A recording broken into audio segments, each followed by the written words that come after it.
The left has already been searching for someone to take President Trump on in 2020, and the best they can do is pull former Vice President Joe Biden from the closet.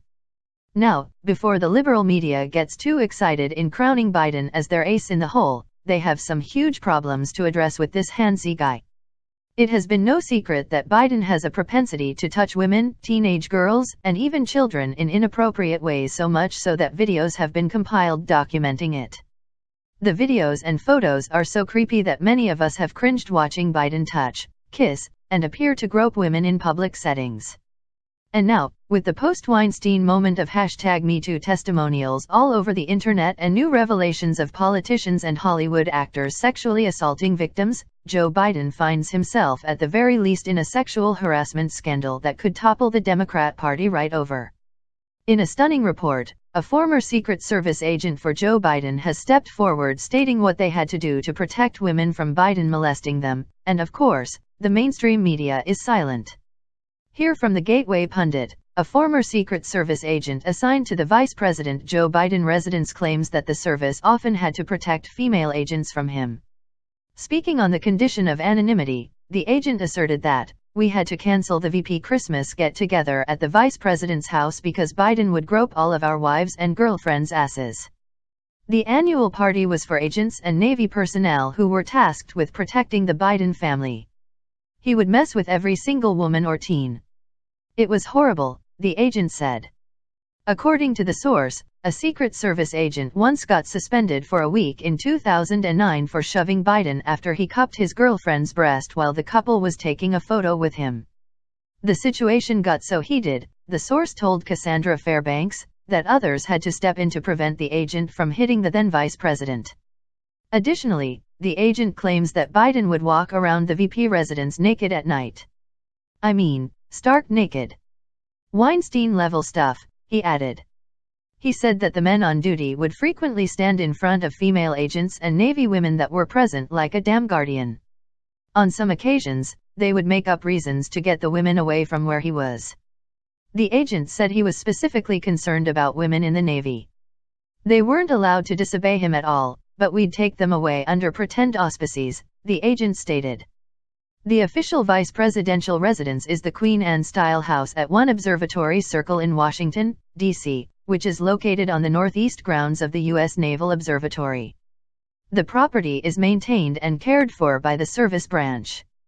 Best-selling author Ronald Kessler wrote about Biden's problem with female agents in his book The First Family Detail. Agents say that, whether at the vice president's residence or at his home in Delaware, Biden has a habit of swimming in his pool nude, Kessler wrote. Female Secret Service agents find that offensive. Our source confirmed this sentiment, adding that it was especially an issue at his Delaware house that he would go to every weekend. He would only get naked when Jill was absent, he added. Biden has also long been criticized for his contact with women and girls in photos and videos and was even referred to as creepy Uncle Joe Biden by the Washington Post. Spread your legs, you're going to be frisked. Drop your hands. You say that to somebody in North Dakota, they think it's a frisk. Drop your hands to the side, you know. They think you're in trouble, right? And that you will well and faithfully discharge the duties of the office upon which you're about to enter, so help you God. I have no doubt about it. I'm heading up to Capitol Hill now to swear in new members and old members of the United States Senate. And as Vice President, it's one of the great opportunities I have. I loved the United States Senate. It was a collegial place. It had as many friends in the Republican Party as the Democratic Party. And today is a really special day. Thanks to give out here. First and foremost to my perfect wife, Stephanie, my wonderful son, Will, and my daughter, Ava, already mentioned. Taking a selfie with White Tiger in New York. Hey, Charlie, give him that cute smile. Bears. I need a hug, kid. Come on. I need a hug. God love you. It's your reputation. I'm fun. Okay. Yeah, kind of tough. 50. Remember, no serious guys in your 30. Okay? I like that. That's it. What I like most is getting to see their children and their parents, particularly their moms and dads. When I they reenact the swearing in the old Senate chamber, where their whole families are able to be there and stand with them as I reenact the swearing in. It's a moment of real joy.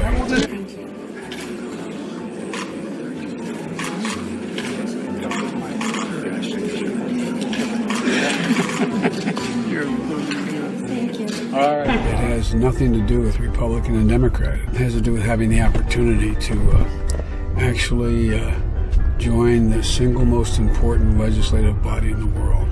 And it is an enormous honor. I served there for a long time, and I consider myself a Senate man. And, so it's good to be going back, and it's good to be able to perform this function. I am not doing this. Yes, you are. It's part of the job. Constitutionally required.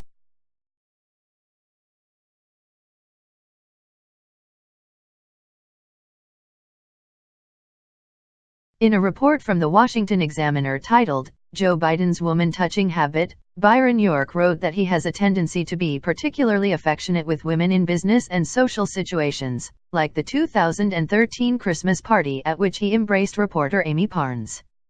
The agent also worked under the Bush administration, and added that Vice President Dick Cheney never grabbed any butts or breasts. We have reached out to a Biden spokeswoman for comment but did not receive a response by time of publishing.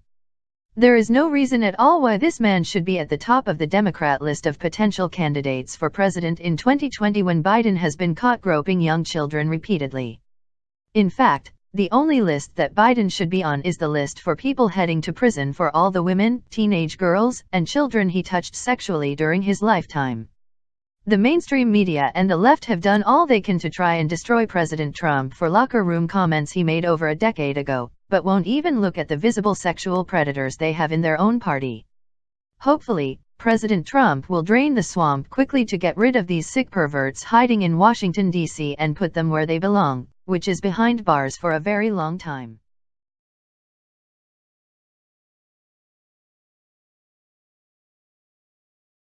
So the Republican National Committee announced this week it's raised $8.2 million in the month of November alone, the most they've ever raised during the month of November during a non-election year. This also puts the RNC $2.5 million ahead of the DNC for that month. Joining us from Florida right now is RNC spokesperson Kayleigh McEnany. Kayleigh, thanks so much for joining us. Thanks for having me. All right, so the FEC, the Federal Election Commission, tells us that the DNC is slated to close out the year a few $1 million in debt, while the RNC is going to close out the year in a surplus. Can you explain the why of that for us?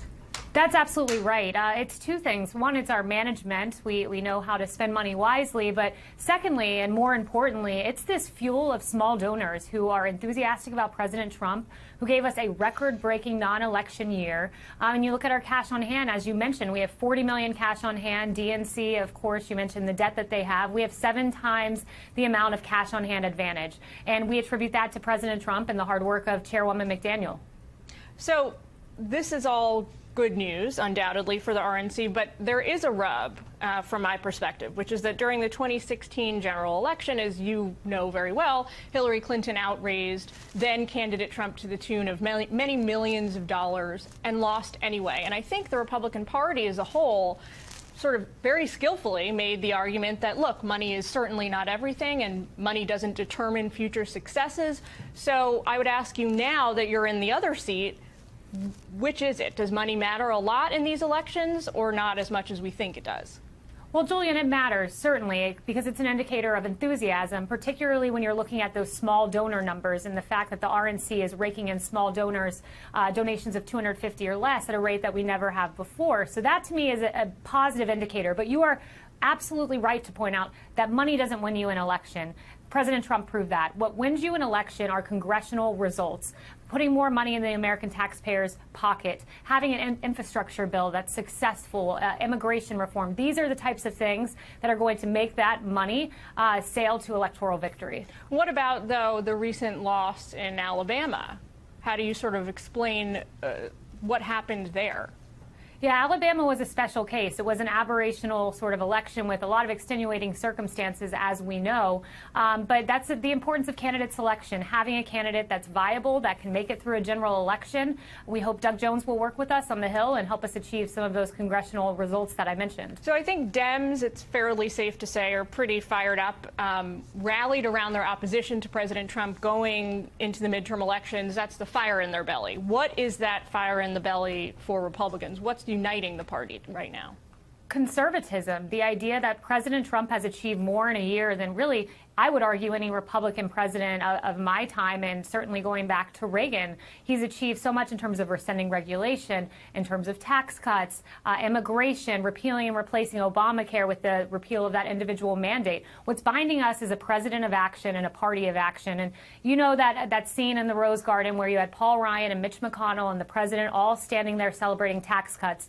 That's the kind of Republican unity we need around a conservative agenda to prevail in 2018. And if you guys don't do as well as you hope, do you guys at the RNC are focused on contingency planning? You know, what if the worst case scenario comes to be, which as far as I can see is if you lose the House, right? Have you gamed out strategy then for 2018, or are you not even, do you not think that way? We're optimistic. We're focused on the fight that we have ahead. You're right to point out that it's going to be a hard fight. There's no doubt about that, especially we know midterms after the first 2 years of a new presidency are historically difficult. So we're not underestimating the challenge for sure, but we're optimistic because we see the enthusiasm. We see the record-breaking small donations. So we're not gaming out a loss. We are planning for a win. All right. Well, we wish you the best of luck, and we hope to have you back soon. Kayleigh McEnany from the RNC, thanks so much for your time today.